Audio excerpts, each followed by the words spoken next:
Hi guys, I want to talk about melatonin and the pineal gland. Okay, a lot of people are taking melatonin for sleep, and what's interesting is that yes, it does help sleep, but there's some drawbacks. Number one, the pineal gland inside the brain is an interesting gland because it contains optical tissue, like eye tissue.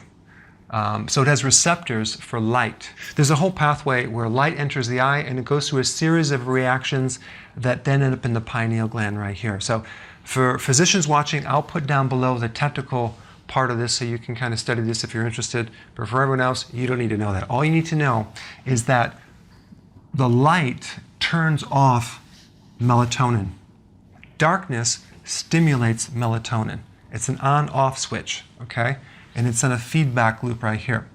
The problem is that we're so exposed to fluorescent lighting, we don't go outside anymore, so it really throws off the circadian rhythms, the rhythms of sleep, because we don't get the appropriate melatonin. That's one problem right there.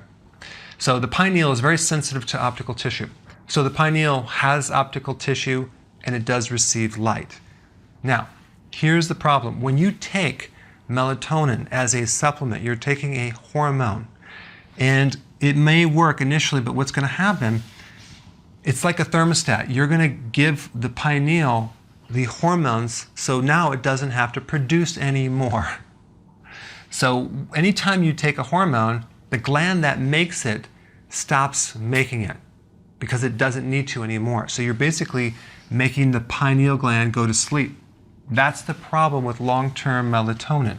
I don't recommend taking melatonin because it's a hormone. And a lot of people don't know they're taking way too much. So you don't want to depend on that. Now, the other problem with the pineal is that it can become calcified, especially as we age. And it has a lot of receptors for calcium and fluoride. So when they do testing, they find that this thing is like filled with fluoride and calcium.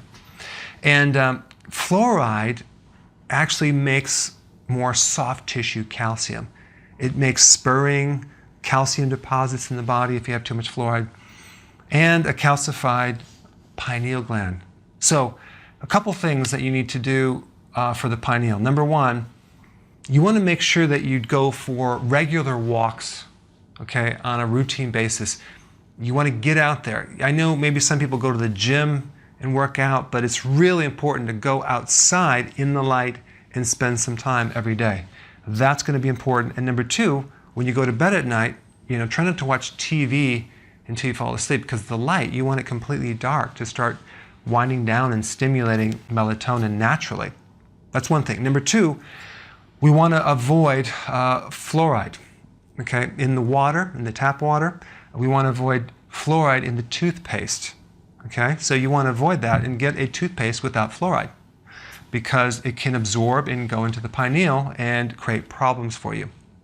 The other thing is you want to take vitamin K2. Why? Because vitamin K2 handles soft tissue calcium. So it actually improves the calcification of the pineal. Make sure you take it with D3 together.